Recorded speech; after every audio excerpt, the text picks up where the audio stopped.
আসসালামু আলাইকুম। এফটির ইউটিউব চ্যানেলে সবাইকে স্বাগতম এবং শুভেচ্ছা। মূলত ইংরেজিতে আমরা যে বিষয়টা নিয়ে একটু কনফিউশনে থাকি এবং মোস্ট অফ দ্য টাইম এইখান থেকে প্রশ্ন অবশ্যই এসে থাকে, সেটা আমাদের ইন্টারমিডিয়েট বলেন আর হচ্ছে অ্যাডমিশন বলেন। সো এই জায়গা থেকে আমাদের একটু দেখে নেওয়া জরুরি, সেটা হচ্ছে আমরা একটু দেখব যে এইখানের যে ব্যবহারটা আমরা দেখতে পাচ্ছি সেটা হচ্ছে একটা হচ্ছে ইউজ টু, এবং আরেকটা যে ব্যাপার হচ্ছে সেটা হচ্ছে যে বি অথবা স্ল্যাশ গেট ইউজ টু, এইটার ভেতরে পার্থক্যটা কি অ্যাকচুয়ালি। আচ্ছা, একটু খেয়াল করেন, যখন আমরা ইউজ টু বলি তখন ইউজ টু বলতে আগে আমাদের একটা জিনিস মাথায় রাখতে হবে, ইউজ টু এর কোনো এই আপনি ইউজ টু অথবা আপনি হচ্ছে হলো ইউজেস টু এই ধরনের কোনো কিছু বলতে পারবেন না। তার মানে আপনাকে ইউজ টু এর জন্য ইউজ টুই ব্যবহার করতে হবে, মূলত এক নাম্বার। দ্বিতীয়ত, ইউজ টু মানে অতীতে অভ্যাস ছিল। কি বললাম? অতীতে অভ্যাস ছিল কিন্তু বর্তমানে আর নাই। ঠিক আছে? যেমন সাচাস আপনি একটা এক্সাম্পলের মাধ্যমে বুঝতে পারেন, যেমন আই ইউজড টু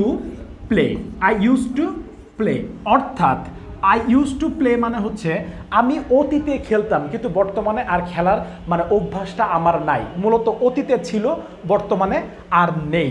এই ক্ষেত্রে আমরা কি ব্যবহার করি? ইউজ টু, শুধু ইউজ টু। এবং মাথায় রাখতে হবে ইউজ টু এর পরে যে ভার্বটা বসবে, মূলত এই ভার্বটাকে আপনার কি করতে হয়?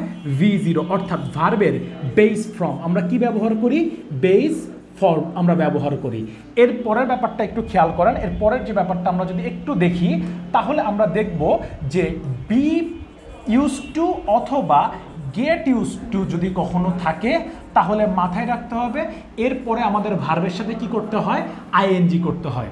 এবং এতটুকু জিনিস আমাদের মাথায় রাখতে হবে, বি ইউজ টু অথবা গেট ইউজ টু যদি বাক্যে ব্যবহার করা হয়, তার মানে অতীতে তো অভ্যাস ছিলই, বর্তমানেও আছে। সেই ক্ষেত্রে আমরা বি প্লাস ইউজ টু এবং গেট ইউজ টু ব্যবহার করি। যেমন একটা জিনিস খেয়াল করেন, I am use to playing, I am use to playing কি? CRICKET, cricket. মূলত এই ক্রিকেটের আরেকটা মিনিং আছে, একটু পরে বলতেছি। সেটা হচ্ছে দেখেন, ইউজ টু প্লেইং তার মানে কি? ইউজ টু প্লেইং আমি অতীতেও খেলেছি, বর্তমানেও খেলছি। অর্থাৎ অতীতেও আমার যে অভ্যাসটা ছিল এইটা বর্তমানে কি আছে? চলমান আছে। আমি চলমান বলতে রানিং বুঝাতে চাচ্ছি। কেমন? তাহলে এইটাই আমি বুঝাতে চাইছিলাম যে ইউজ টু এবং বি প্লাস অথবা গেট ইউজ টু। এখন আপনাদের মধ্যে এই ধরনের কোশ্চেন থাকতে পারে যে গেট ইউজ টু কোথায়? এই জায়গায় যদি আমরা বলি যে আই গেট ইউজ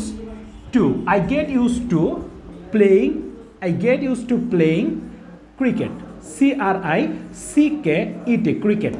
ঠিক আছে? তার মানে আমার অতীতেও ছিল, বর্তমানেও আছে। এই যে গেট ইউজের মাধ্যমে আমরা বুঝতে পারতেছি। আর একটা এই ক্রিকেট মানে হচ্ছে খেলা, আর একটা যখন আপনি এস দিবেন ক্রিকেটস, এই ক্রিকেট মানে হচ্ছে হলো ক্রিকেটস মানে ঝিঝি পোকা, অর্থাৎ ঝিঝি পোকা যে কিচিরমিচির শব্দ করে, এই ঝিঝি পোকাকেও ব্যবহার মানে বোঝানো হয়ে থাকে। সুতরাং আজকে এই ছিল বি প্লাস ইউজ টু এবং শুধু ইউজ টু এর ব্যবহার। দেখা হবে অন্য ভিডিওতে। আসসালামু আলাইকুম।